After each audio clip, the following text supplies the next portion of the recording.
Alright, today we're going to go over the joiner. This is an 8-inch joiner. They come in common widths of 6 or 8-inch joiners. They are based on the length of the knife. So the joiner consists of 3 knives located around a cylinder. When you change or sharpen these, they all need to be changed at the same time so that it stays in balance. So once again, the width of the blade or knife is what controls the size of the joiner. Components of the joiner. Every machine has a base, working our way up from the floor. On-off switch, green go, red stop. This is the in-feed table. This is the in-feed adjustment knob. You can loosen this and raise and lower the table to control the depth of cut. You will not adjust that. That is done by a qualified professional, either myself or Mr. Glore. This is the outfeed table or the rear table. This is where the outfeed adjustment knob would be located, but the outfeed table is adjusted so it's perfectly level with the knives. So when we change the knives on this, we just set them to the pre-existing height of the table, and that is why the handle has been removed.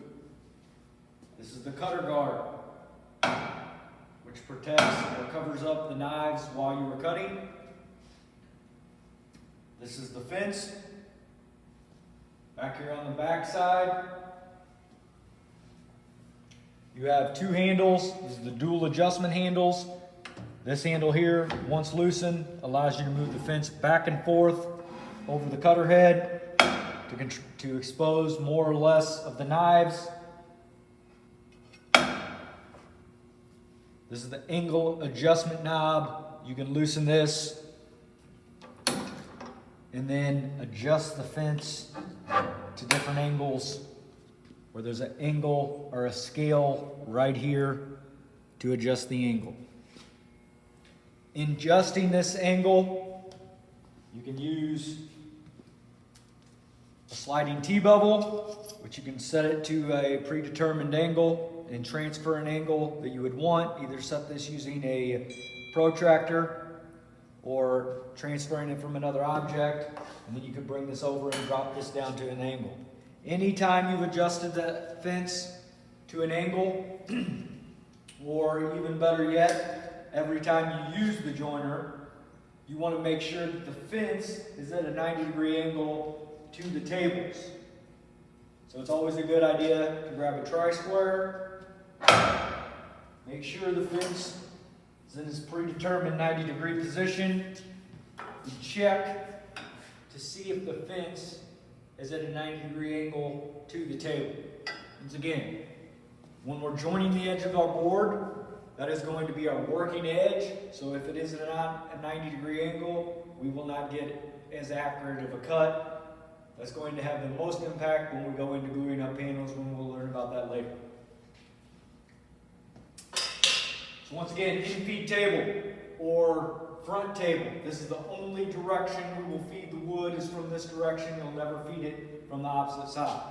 Now that we've talked about all the components that exist on the joiner, as I already mentioned, this handle right here can adjust the depth of the in-feed table. I keep my saw set, or my joiner set at a 1/16 of an inch depth of cut.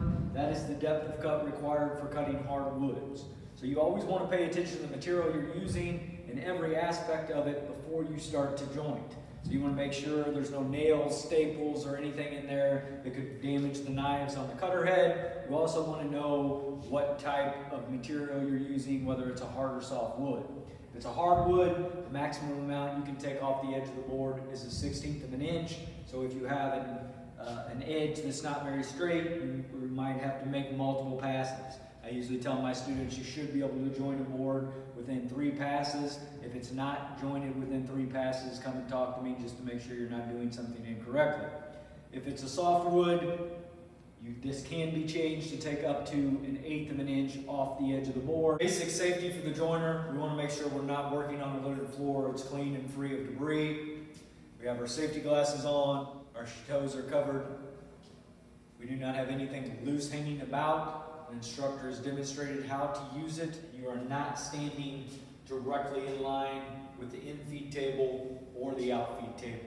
You're standing parallel to the table, even pressure across the cutter head. When looking at a board, you have to know the different grains that exist on the board. This is our surface grain, this is our end grain, and this is our edge grain.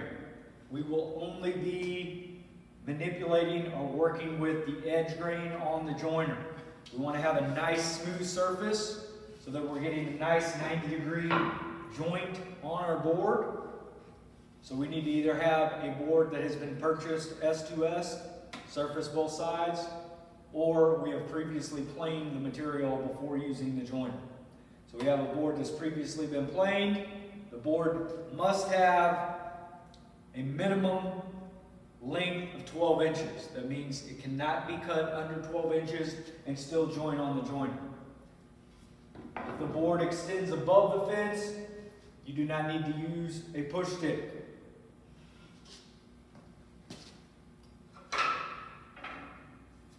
If the board is below the fence, you do need to use a push stick, a combination of two. One stick, push board block to hold the board against the fence, and the other one to feed the board through the cutter head. Minimum measurements to be able to join on the joiner. As I've already stated, minimum length of 12 inches. Minimum height of 2 inches. And minimum thickness of a half. So this board right here would be the minimum size that you could still join on the joiner. It has a thickness of a ½ inch, a width of 2 inches, and a length of 12. This is the absolute minimal size that you can join on the joiner. When joining, you want to join with the arrowheads going into the wood or into the cutter head. It's kind of hard to see here, but your grain patterns are going to give you arrowheads on the board. As you can see, here's an arrowhead. That is going to be pointing into the cutter head. So the cutter head is turning back towards me, so it's going to be actually cutting against the grain. So the blade or knives are turning back towards me. We're pushing it in, the arrows of the grain into the cutter head against the grain of the board. As we're cutting, we're going to do a nice steady pace while cutting.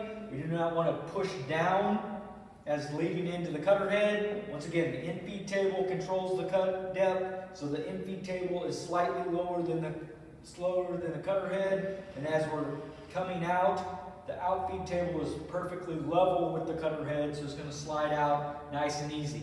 We never want direct pressure down on top of the cutter head.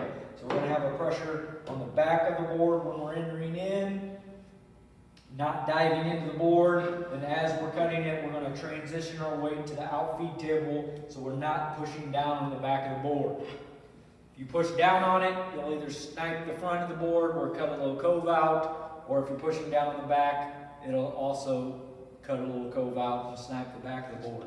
So we want nice, even, steady pressure while cutting on the joiner, never pressing down directly over the cutter head. I'll demonstrate one here.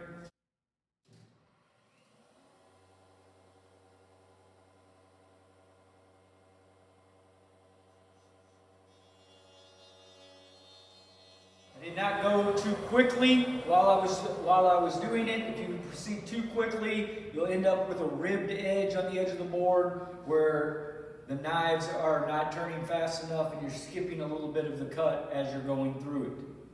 So you want to proceed at a moderate pace. It should take you about 30 seconds to join an 8-foot long board. If you are joining longer stock, you need to either have a roller stand or a helper help support the extended length of the board. It's called just needing a counterbalance for you to be able to control the board. When we are joining a board that's higher than the fence, we always want to practice curling our fingers on the front of the board. Once again, we got to have the board pushed back firmly against this fence So it's creating a 90-degree angle. We do not want it tailing out at the bottom or at the top. We want it up against the fence tight. We're going to curl our fingers. As we get closer to the height of the fence, this one would require a push stick, but if it was a little bit taller board up above here, we don't want to get used to putting our finger down.